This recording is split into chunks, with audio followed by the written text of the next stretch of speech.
அகிலமெங்கும் உள்ள தமிழ் நேயர்கள் அனைவருக்கும் பரம்பரை ஜோதிடர் உங்கள் மனோ பாலாஜியின் அன்பான வணக்கம். கும்பராசி அன்பர்களுக்கு ஏப்ரல் மாத ராசி பலன். இந்த மாதத்தில் நவ கிரகங்களின் பெயர்ச்சிகளால் தொழில், குடும்பம், பண வரவு, எதிர்பார்க்கக்கூடிய ஒரு நல்ல விஷயங்கள் எந்த அளவுக்கு நமக்கு சக்ஸஸ்ஃபுல்லாக இருக்க போகுது அப்படிங்கிறத பற்றி இந்த பதிவில் இப்போ நம்ம தெளிவாக பார்க்க போகிறோம்ங்க. ஃபஸ்ட் டைம் பார்க்குறவங்களா இருந்தீங்கன்னா சப்ஸ்கிரைப் பண்ணி பெல் பட்டன் அழுத்தி ஆல் ஆப்ஷன் கொடுங்க. கும்பம் அற்புதமான ராசி, லாபஸ்தானாதிபதி ராசி. ஆண்களாக இருந்தால் ரொம்ப பொறுப்பானவர்களாக இருப்பீங்க, பெண்களாக இருந்தால் குடும்பத்துக்கு ஏற்ற மாதிரி மகாலட்சுமி மாதிரி இருப்பீங்க. சரிங்களா? எந்த ஒரு நெருக்கடியான சூழ்நிலைகள் வந்தாலும் அதை சமாளிக்கக்கூடிய ஒரு திறமை இந்த கும்பராசிக்காரருக்கு ரொம்பவே அதிகமாக இருக்கும். ஏன்னா இப்போ சமீபமாக ஒரு 3.5 வருஷ காலகட்டம், குறிப்பாக ஒரு 4 வருஷமாகவே எடுத்துக்கிட்டால் கூட கடுமையாக கஷ்டப்படுறது எந்த ராசின்னு கேட்டோம்னா இந்த கும்பராசிக்காரர் தான்.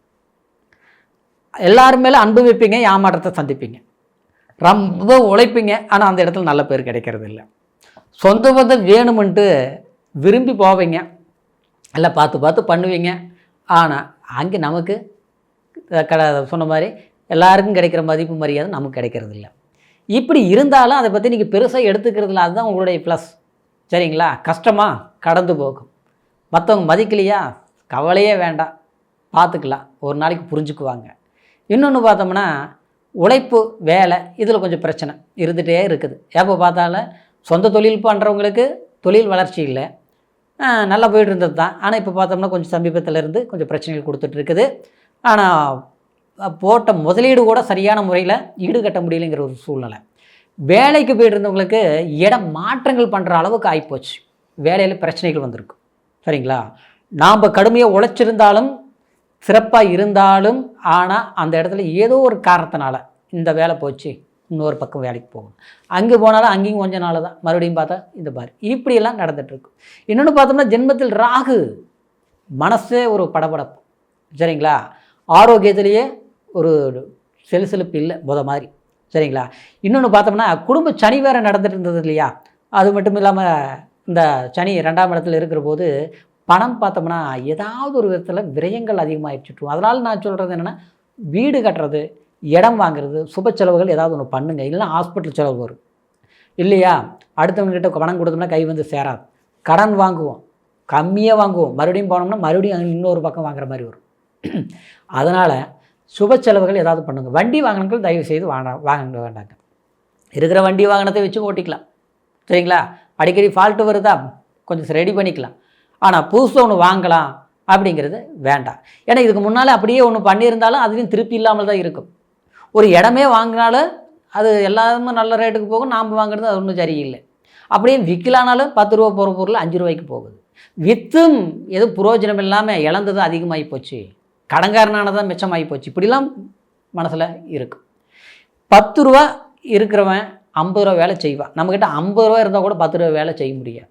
இப்படி தான் போயிட்டு இருக்குது. அந்த மாற்றங்கள், இந்த ஒரு மாறுதல்கள் அப்படிங்கிறது குரு 5ஆம் இடத்துல வக்கரத்தில் இருந்தது, நிவர்த்தி ஆகிடுச்சு. பரவாயில்ல ஆச்சுங்களா? குரு 5ஆம் பாவகத்தில் நிவர்த்தி ஆகி, குரு இங்கே ஜென்மத்தில் ராகு இருந்ததுனால தான் நான் சொன்னேன் இல்லைங்களா, எல்லாம் விரயம், நஷ்டம், எங்கே போனாலும் நமக்கு ஒரு பிரச்சனை. எல்லாருக்குமே ஓடி ஓடி வருவாங்க, தேவையானதை நம்மக்கிட்ட யூஸ் பண்ணிக்குவாங்க. ஆனால் கடைசியில் நாம் ஏதாவது ஒன்று கேட்டோம்னா ஓடி போயிடுவாங்க. இதுதான் நடந்துகிட்ருக்குது. சரிங்களா? பணமே கூட வாங்கும்போது சந்தோஷமாக வாங்குவாங்க, நம்மக்கிட்ட இல்லைன்னு கூட கடன் வாங்கி கூட நம்ம வாங்கி கொடுத்துருவோம், அது வேறு விஷயம். ஆனால் கொடுத்தது கேட்க போனோம்னா சங்கடம் வரும். அதுதான் பிரச்சனையாக ஓடிட்டுருக்குது இப்போது. அதாவது இப்படிலாம் கும்பராசிக்காரர் கடுமையாக பாதிப்புகளை ஆளானது. ஆனால் இந்த குரு வக்ர நிவர்த்தி ஆகி உங்கள் ஜென்மத்தை பார்க்குறதுனால, 9ஆம் பார்வை பார்க்குறதுனால இது ஒரு வெளிச்சம் பிறந்த மாதிரி, அதாவது ஒரு கிளியரிட்டி, ஒரு கிளியரன்ஸ் கிடைச்ச மாதிரி. சரிங்களா? ஆரோக்கியம் கூட நல்லா இருக்கும். குடும்பத்தில் கூட நல்ல விஷயங்கள் பண்ணுவீங்க. வாரிசுகளுக்கு நன்மையான பலன்கள் நடக்கும். குழந்தை பாக்கியம் இல்லாதவங்களுக்கு புத்திர பாக்கியம் கண்டிப்பாக கிடைக்கும். நல்லா பிரார்த்தனை பண்ணி பண்ணிக்கோங்க. சரிங்களா? குலதெய்வம் கோயிலுக்கு போயிட்டு வாங்க, நினச்ச கோயிலுக்கு பிடிச்ச நேரத்தில் போயிட்டு வாங்க. சரிங்களா? அற்புதமாக ஒரு வாய்ப்புகள், புத்திர பாக்கியம் கிடைக்கும். குழந்தைங்கள் இருக்கிறவங்களுக்கு ஆரோக்கியம் சரியில்லாமல், அந்த குழந்தைங்களை அடிக்கடி பார்த்தா ஏதோ ஒரு பிரச்சனை வருது, படிப்பு டல்லாக இருக்குது, குறும்புத்தனம் அதிகமாக பண்ணுறாங்க, சொல் பேச்சு இப்போ கேட்குறது இல்லை, சின்ன குழந்தைங்களா இருக்கிற போது பொறுப்பாக இருந்தாங்க. இன்றைக்கி ஆளான பிறகு பார்த்தாங்க இன்றைக்கி தான் நல்லா இருக்கணும் பொறுப்பா. ஆனால் இன்றைக்கி பார்த்தா அவங்க ஏழாக்கும் முறக்க பண்ணிகிட்டு இருக்கிறாங்க. அவங்கள நினச்சி எனக்கு வேதனையாக இருக்குது. ஒரு கல்யாணத்தை பண்ணி வைக்கணும்னா பண்ண முடிய மாட்டேங்குது. நாம் சொல்கிறது அவங்களுக்கு பிடிக்கல, அவங்க சொல்கிறது நமக்கு பிடிக்கல. இது இப்படியே போய் எல்லாம் கால தாமதமாகிட்டு இருக்குது. வீட்டில் வந்து எல்லோரும் ஒரு இடத்துல உட்காந்து சந்தோஷமாக பேச முடிய மாட்டேங்குது. 3வது மனிதனால குழப்பங்கள் வருது. நம்ம குடும்பத்தில் ஏட்டிக்கு போட்டியாக இருக்குது. நீ என்ன சொல்கிறது, நான் என்ன கேட்குறது, நீ போ தெக்க நான் போ மேக்க, இப்படிலாம் போயிட்டு இருக்குதுங்க. அப்படிங்கிற சூழ்நிலையெல்லாம் மாறக்கூடிய நேரம் தான் அந்த குரு வக்ர நிவர்த்தியாகி ஜென்மத்தை பார்க்குறது மட்டும் ஒரு அற்புதம். அது இல்லாமல் 7ஆம் பார்வையை லாபஸ்தானத்தை பார்க்கறதுனால பணவரவு கண்டிப்பாக அதிகரிக்கும். 7ஆம் இடத்துல கேது இருக்கிறதுனால கணவன் மனைவி சம்மந்தப்பட்ட இதில் கொஞ்சம் ஜாக்கிரதை, பொறுமை, விட்டு கொடுத்து போகணும். பிரிஞ்சு இருக்கிறவங்களுக்கு பிரச்சனைகள் அதிகரிக்கக்கூடிய வாய்ப்புகள் வரும். அதனால் கொஞ்சம் பொறுத்து நிதானமாக பேசி தீர்த்துக்கணும். சட்ட சிக்கல்கள் இருந்ததுன்னா தீரக்கூடிய வாய்ப்புகள் உருவாகும். மறு வாழ்க்கை பண்ணணும்னு எதிர்பார்க்கக்கூடியவங்களுக்கு சிறப்பான வாழ்க்கை பலன்கள் கூடி வரக்கூடிய காலம்தான் இது. ஜூன் வரைக்குமே நல்லா இருக்குங்க. இப்படி 2ஆம் இடத்துல சனி இருந்து இந்த செவ்வாய் இந்த மாதம் முழுசாக இருப்பதனால கண்டிப்பாக வீடு கட்டுறது, இடம் வாங்குறது, கிரையம் பண்ணுறது, இந்த மாதிரி சுப செலவுகள் ஏற்கனவே தடையான விஷயத்தை மீண்டும் கண்டினியூ பண்ணிவங்க செய்து முடிக்கலாம். புதன் நீச்ச நிலையில் இருக்கிறதுனால அது வந்து உங்களுக்கு 5ஆம் அதிபதியாகவும் இருந்து 8ஆம் அதிபதியாகவும் இருந்து, அதாவது சூரியனோடு இணைந்து, அதாவது செவ்வாயோடு இணையும் போது கண்டிப்பாக இது ஒரு நல்ல விஷயந்தான் ஆச்சுங்களா. படிச்சுட்டு இருக்கிற குழந்தைங்களுக்கு கல்வி பலம் நல்லா இருக்கும்.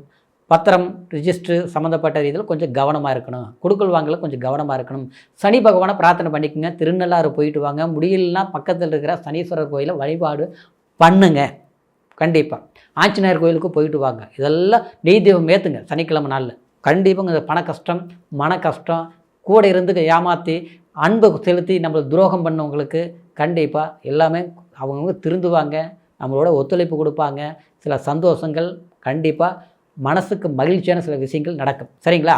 இப்போ சொன்னது கோட்சார அடிப்படையில் நான் பலன்களை சொல்லியிருக்கிறேன். இந்த கோட்சாரங்கிறது ராசி, ராசிங்கிறது நம்மளுடைய மதி. சரிங்களா. ஆனால் விதி அப்படிங்கிறது நம்மளுடைய உயிர், அப்படிங்கிறது லக்னம்.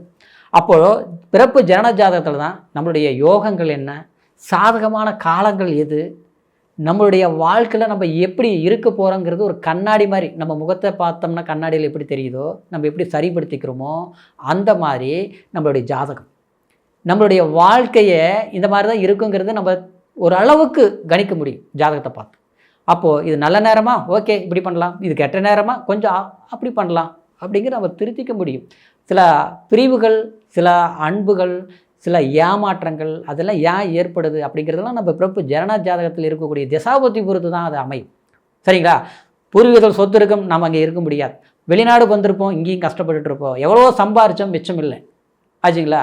எல்லாரும் நம்புகிறோம், ஆனால் யூஸ் பண்ணுறாங்க. இதெல்லாம் என்னென்னா நம்ம ஜாதகத்தில் நடக்கக்கூடிய தசாபுத்திகள் பொறுத்த வரைக்கும் தான். சரிங்களா. அதனால் உங்களுடைய ஜாதகத்தை நம்மகிட்ட பார்க்கணும் நீங்கள் விரும்புனீங்கன்னா கீழே இருக்கிற நம்பருக்கு ஃபோன் பண்ணி date of birth, time, place மூணையும் தெரியப்படுத்தி பலன்களை கேட்டு தெரிஞ்சுக்கலாம், சந்தேகங்களையும் தெரிஞ்சுக்கலாம். மீண்டும் அடுத்த பதிவில் உங்களை சந்திக்கும் வரைக்கும் நன்றி, வணக்கம்.